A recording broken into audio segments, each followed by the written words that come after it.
hello everyone. Good morning, good afternoon, good morning. My name is Mohammed. I'm a reader at the University of Glasgow, and I'm here to present today Shafiq, our PT.HEAT project. So let me start by showing you this video. So what happens here is that someone is entering a PIN on their mobile phone. They interact a bit afterwards, and then they leave their phone. For example, they go to get coffee, and in the meantime somebody comes in with a thermal camera and they take a thermal image of the smartphone.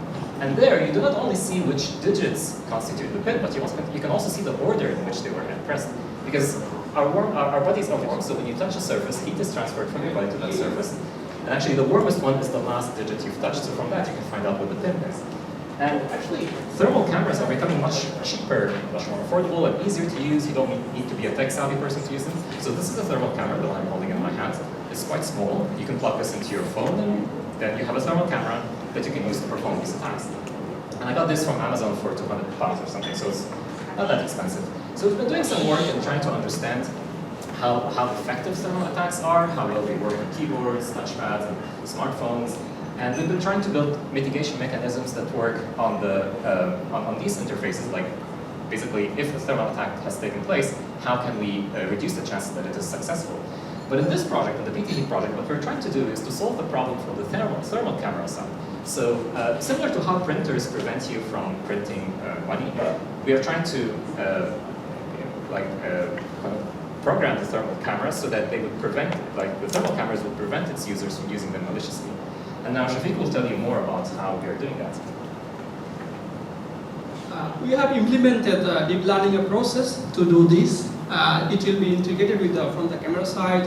First of all, camera will recognize the interface like touch screen, as can be seen here. And in the second stage of the mitigation, it will blur the images of the interface so that the attacker cannot see what was the inserted information like the password and PIN number from the camera side.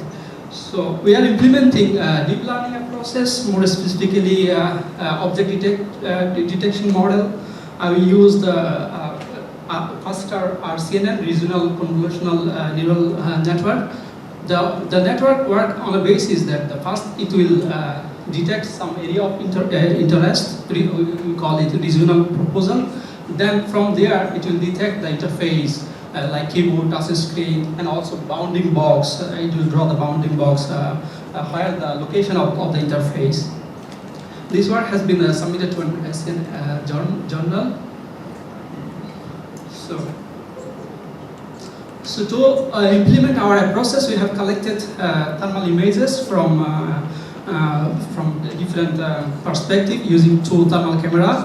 The camera provided us raw thermal videos, so we collected snaps from those thermal videos to collect our required data set. The data set is publicly available, so anyone interested in this area, they can use it for their own analysis.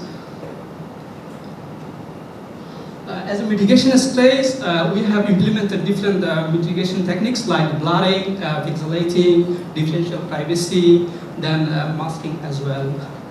We did a user study, and also this work has been submitted to an SN journal.